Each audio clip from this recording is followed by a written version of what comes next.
Hello बच्चों, कैसे हैं आप लोग। आज हम डिस्कस करेंगे एग्जाम्पल 1.4। इस एक क्वेश्चन के अंदर ही हमसे 4 क्वेश्चन पूछे गए हैं, है ना। तो बारी बारी चारों क्वेश्चन को डिस्कस करेंगे। सबसे पहले फर्स्ट पार्ट, ए पार्ट का, और उसका भी फर्स्ट पार्ट। तो इसमें हमसे कहा गया है कि एक इलेक्ट्रॉन है और एक प्रोटॉन है। उन दोनों को एक दूसरे से 1 एंगस्ट्रॉम के डिस्टेंस पे रखा गया है। तो उनके बीच में जो इलेक्ट्रिक फोर्स लगेगी और ग्रेविटेशनल फोर्स लगेगी, उसका रेशो हमें बताना है। तो पहले तो आप लोग ये समझ लीजिए 1 एंगस्ट्रॉम की वैल्यू 10⁻⁻10 मीटर होती है। और नेचर में 4 बेसिक फोर्सेस होती हैं। वो कौन कौन सी? एक तो न्यूक्लियर फोर्स, एक ग्रेविटेशनल फोर्स,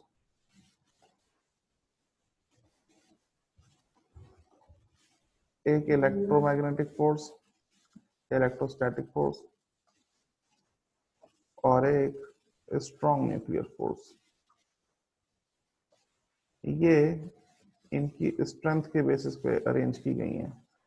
पहली फोर्स सबसे वीक, दूसरी उससे स्ट्रॉन्ग, तीसरी उससे स्ट्रॉन्ग और चौथी सबसे स्ट्रॉन्ग। तो यहाँ पे हमारे पास एक तो इलेक्ट्रॉन है और एक प्रोटॉन है। दोनों को 1 एंगस्ट्रॉम के सेपरेशन पे रखा गया है। यहाँ एक इलेक्ट्रॉन और एक प्रोटॉन। इलेक्ट्रॉन प्रोटॉन दोनों के बीच का डिस्टेंस 1 एंगस्ट्रॉम। तो जाहिर सी बात है, दोनों पे चार्ज है तो दोनों एक दूसरे पे इलेक्ट्रोस्टैटिक फोर्स लगाएंगे। दोनों का नेचर अपोजिट है तो फोर्स का नेचर एट्रैक्टिव होगा। और दोनों पे कुछ ना कुछ मास होता है तो दोनों एक दूसरे पे ग्रेविटेशनल फोर्स भी लगाएंगे। तो हमें इलेक्ट्रिक फोर्स और ग्रेविटेशनल फोर्स का रेशो बताना है इस क्वेश्चन में। तो देखिए, इलेक्ट्रिक फोर्स जो लगेगी कूलॉम लॉ के अकॉर्डिंग के Q1 Q2 bye r square, या फिर हम लिख सकते हैं इलेक्ट्रॉन का चार्ज E, प्रोटॉन का चार्ज वो भी E होता है, बस नेगेटिव पॉजिटिव का फर्क है। ये -E और ये +E अपॉन डिस्टेंस का स्क्वायर। या हम मैग्नीट्यूड की बात करें, सिर्फ नेचर को थोड़ी देर के लिए नेग्लेक्ट कर दें, तो हम देख सकते हैं के e square by r square. ये हो गई इलेक्ट्रोस्टैटिक फोर्स या कूलॉम फोर्स। अच्छा, इन्हीं दोनों पार्टिकल्स के बीच में ग्रेविटेशनल फोर्स भी लगेगी। वो 11th क्लास से पढ़ते आ रहे हैं, जी m1 m2 upon r square. यहाँ m1 की जगह me लिखूंगा मैं, मास ऑफ इलेक्ट्रॉन। m2 की जगह mp, मास ऑफ प्रोटॉन, और डिस्टेंस आर स्क्वायर। ये दोनों फोर्सेस हैं। दोनों को कंपेयर करना है तो दोनों का रेशो निकाल के कंपेयर कर सकते हैं। तो मैं फर्स्ट इक्वेशन को सेकंड से डिवाइड कर दूं तो क्या मिलता है? Electric force upon gravitational force. इधर के e square by r square और नीचे G m e m p upon r square. ये मिल गया हमें। अच्छा, इसमें अब ये डिस्टेंस का स्क्वायर यानी कि आर स्क्वायर तो एक दूसरे से कैंसिल हो जाएगा। ये मैं काट देता हूँ, आर स्क्वायर से आर स्क्वायर खत्म। बचा हमारे पास ऊपर के ई स्क्वायर न्यूमरेटर में और नीचे G m e m p. तो फिर इसको सॉल्व कर लेते हैं। वैल्यूज सारी पता ही है हमें, नहीं पता तो मैं बता देता हूँ, आप लोग याद कर लीजिएगा। इन्हें यूनिवर्सल कांस्टेंट कहते हैं। के की वैल्यू 9 इंटू 10 की पावर 9। इलेक्ट्रॉन और प्रोटॉन का चार्ज 1.6 इंटू 10 की पावर -19। फिर इसका स्क्वायर है। और जी की वैल्यू 6.67 इंटू 10 की power -11। Mass of electron 9.1 into 10 की पावर -31। और मास ऑफ प्रोटॉन 1.67 इंटू 10 की पावर -27। ये सारे यूनिवर्सल कांस्टेंट है। जब इनकी वैल्यू कैलकुलेट करेंगे तो ये F e upon F g solve होकर के आता है 2.4 into 10 raise to the power 39। कहने का मतलब कि जो इलेक्ट्रिक फोर्स है वो ग्रेविटेशनल फोर्स से बहुत ज्यादा स्ट्रॉन्ग है। कितनी स्ट्रॉन्ग है? इतनी स्ट्रॉन्ग है ना। या हम ऐसे भी लिख सकते हैं कि electric force is 2.4 into 10 की power 39 times stronger than gravitational force। ठीक है, ये तो आ गया इलेक्ट्रॉन प्रोटॉन पेयर के लिए इसका कंपैरिजन। अब सेकंड पार्ट में, इसी क्वेश्चन के सेकंड पार्ट में प्रोटॉन और प्रोटॉन के बीच में लगने वाली इलेक्ट्रिक फोर्स को कंपेयर करना है ग्रेविटेशनल फोर्स से। तो सेकंड पार्ट में हम ले लेते हैं आपका एक प्रोटॉन और दूसरा भी प्रोटॉन। डिस्टेंस वही है जो पहले वाले केस में था, दैट इज 1 एंगस्ट्रॉम। ठीक है, तो अब सॉल्व करें अगर, इलेक्ट्रिक फोर्स हो जाएगी के e square upon r square. Confuse ना हो, ई का मतलब भी प्रोटॉन से है, ई नेगेटिव मतलब इलेक्ट्रॉन और ई पॉजिटिव मतलब प्रोटॉन। ठीक है, अच्छा, और ग्रेविटेशनल फोर्स जो इनके बीच में लगेगी वो हो जाएगी G M p. M p का मतलब mass of proton upon r square. ये इक्वेशन 1, ये इक्वेशन 2, दोनों को डिवाइड कर दूं तो फर्स्ट बाय सेकंड हमें मिलेगा electrostatic force upon gravitational force, इधर के e square by r square upon में G M P square by r square. फिर से आर स्क्वायर एक दूसरे से कैंसिल आउट हो जाएंगे, बचेगा हमारे पास केवल न्यूमरेटर में के ई स्क्वायर और नीचे जी एम पी स्क्वायर। तो फिर से इलेक्ट्रिक फोर्स और ग्रेविटेशनल फोर्स का रेशो निकल के आ जाएगा, के की वैल्यू 9 इंटू 10 की पावर 9, और चार्ज आप जानते ही इलेक्ट्रॉन पे 1.6 इलेक्ट्रॉन या प्रोटॉन 10 की पावर -19 और फिर उसका स्क्वायर। अच्छा जी, और ये हो गया हमारा 6.67 इंटू 10 की power -11 mass of proton, that is 1.67 10 की पावर -27 का स्क्वायर। कैलकुलेशन है, कर सकते हैं आप लोग, उसको सॉल्व करेंगे तो ये रेशो निकल के आता है 1.3 इंटू 10 की पावर 36, यानी कि दो प्रोटॉन्स के बीच में लगने वाली इलेक्ट्रिक फोर्स 1.3 इंटू 10 की पावर 36 टाइम्स स्ट्रॉन्गर होती है देन ग्रेविटेशनल फोर्स। अच्छा, ये ध्यान रखिएगा, ऑर्डर बदल गया। जब इलेक्ट्रॉन और प्रोटॉन की बात कर रहे थे तो फोर्स स्ट्रॉन्ग है कितनी, 10 की पावर 39 के ऑर्डर में, और जब दो प्रोटॉन है तो ये फोर्स स्ट्रॉन्ग है 10 की पावर 36 के ऑर्डर में।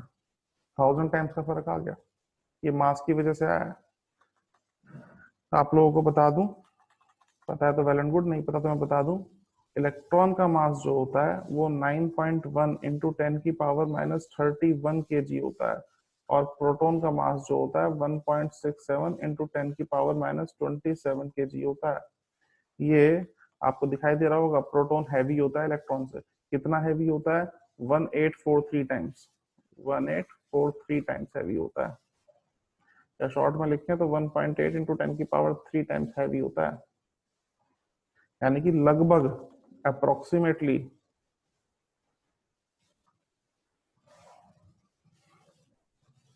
2000 टाइम्स का डिफरेंस है दोनों के मासेस में, इसीलिए ये ऑर्डर बदल गया है ना। अच्छा, आगे चलते हैं, ये फर्स्ट पार्ट हो गया, ए पार्ट हो गया, बी पार्ट की बात करते हैं। बी पार्ट में देखते हैं क्या कह रहा है क्वेश्चन। बी पार्ट में यहाँ पे एक्सीलरेशन निकालने हैं हमें, देखिएगा ध्यान से, estimate the acceleration of electron proton due to electric force of their mutual attraction. जब इलेक्ट्रॉन और प्रोटॉन को एक दूसरे के नजदीक रख देंगे तो दोनों एक दूसरे को अट्रैक्ट करेंगे, इन पे लगेगी इलेक्ट्रोस्टैटिक फोर्स ऑफ अट्रैक्शन, और जब इलेक्ट्रोस्टैटिक फोर्स ऑफ अट्रैक्शन लगेगी तो फोर्स लगने की वजह से इनके ऊपर एक्सीलरेशन आ जाएगा। वो एक्सीलरेशन कितना होगा, तो यहाँ भी मैं पहले से आपको बता दूं, क्योंकि मासेस में डिफरेंस है दोनों के, लगभग 2000 गुने का, 2000 टाइम्स का मासेस में डिफरेंस है, इसलिए एक्सीलरेशन में 2000 टाइम का डिफरेंस आ जाएगा, है ना। वो कैलकुलेट कर लेते हैं एग्जैक्ट वैल्यू कितनी आएगी, लेकिन मेन डिफरेंस, फोर्स तो म्यूचुअल है, फोर्स तो दोनों पे सेम ही लगेगी, म्यूचुअल का मतलब जितनी इलेक्ट्रॉन प्रोटॉन पे फोर्स लगाएगा उतनी फोर्स प्रोटॉन भी इलेक्ट्रॉन पे लगाएगा, लेकिन क्योंकि दोनों के मासेस डिफरेंट हैं इसलिए दोनों का एक्सीलरेशन डिफरेंट आने वाला है। पहले निकाल लेते हैं इलेक्ट्रॉन के लिए, फिर निकाल लेंगे प्रोटॉन के लिए। अच्छा जी, देखते हैं। तो पहले तो फोर्स ही कैलकुलेट कर लेते हैं, उसके बाद बात करेंगे। इलेक्ट्रॉन और प्रोटॉन, एक तो हो गया मेरे पास इलेक्ट्रॉन और एक हो गया प्रोटॉन।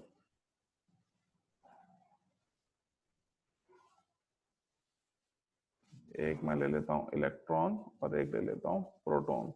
1 एंगस्ट्रॉम के सेपरेशन पे रखे हैं, तो इनके बीच में इलेक्ट्रिक फोर्स कितनी लगेगी या कूलम्ब फोर्स कितनी लगेगी? ये हो जाएगा ke square upon r square. 9 into 10 की पावर 9, 1.6 इंटू 10 की पावर -19 और डिस्टेंस 1 एंगस्ट्रॉम, यानी कि 1 इंटू 10 की पावर -10 का स्क्वायर। सॉल्व कर सकते हैं इसको। तो इलेक्ट्रिक फोर्स जो निकल करके आएगी वो निकल के आएगी 2.3 इंटू 10 की पावर -8 न्यूटन। अब बात कर रहे हैं एक्सीलरेशन की, तो पहले इलेक्ट्रॉन का एक्सीलरेशन निकाल लेते हैं, फिर प्रोटॉन का। तो एक्सीलरेशन आप लोग जानते हैं, एक्सीलरेशन होता है force upon mass. For electron acceleration हो गया एक्सीलरेशन ऑफ इलेक्ट्रॉन, यानी कि 2.3 इंटू 10 की power -8 upon mass of electron, जो कि 9.1 इंटू 10 की पावर -31 kg होता है। तो सॉल्व करें एक्सीलरेशन ऑफ इलेक्ट्रॉन, ये आ जाता है हमारा 2.5 इंटू 10 की पावर 22 मीटर पर सेकेंड स्क्वायर। और ऐसे ही प्रोटॉन के लिए निकाल लेते हैं। फॉर प्रोटॉन एक्सीलरेशन 2.3 इंटू 10 की power -8 divided by mass of proton 1.67 into 10 की पावर -27, ये आ गया 1.4 इंटू 10 की पावर 19 मीटर पर सेकेंड स्क्वायर। यहाँ भी अगर आप कंपेयर करें दोनों को तो आपको दिखाई देगा कि जो इलेक्ट्रॉन का एक्सीलरेशन है वो 10 की पावर 22 के ऑर्डर का है और ये 10 की पावर 19 के ऑर्डर का है। दोनों में 10 की पावर 3 का डिफरेंस है, यानी कि लगभग 1000 टाइम्स पावर से देखें। और वैसे दिखाई दे तो 1.8 इंटू 10 की पावर 3 टाइम्स का एक्सीलरेशन डिफरेंस है, यानी कि acceleration of electron is 1.8 into 10 की power 3 times greater than acceleration of proton। ये क्यों भाई, इसको भी समझ लें। तो फोर्स जो है मास इनटू एक्सीलरेशन और एक्सीलरेशन जो है फोर्स अपॉन मास। तो हमें दिखाई दे रहा है कि एक्सीलरेशन जो है वो इनवर्सली प्रोपोर्शनल है मास के। जिसका मास कम उसका एक्सीलरेशन ज्यादा, और जाहिर सी बात है इलेक्ट्रॉन का मास कम तो इलेक्ट्रॉन का एक्सीलरेशन ज्यादा। ठीक है, दैट्स इट। ये क्वेश्चन हमारा हो गया है ना। आज के लिए इतना ही, नेक्स्ट वीडियो में डिस्कस करेंगे हम नेक्स्ट एग्जांपल।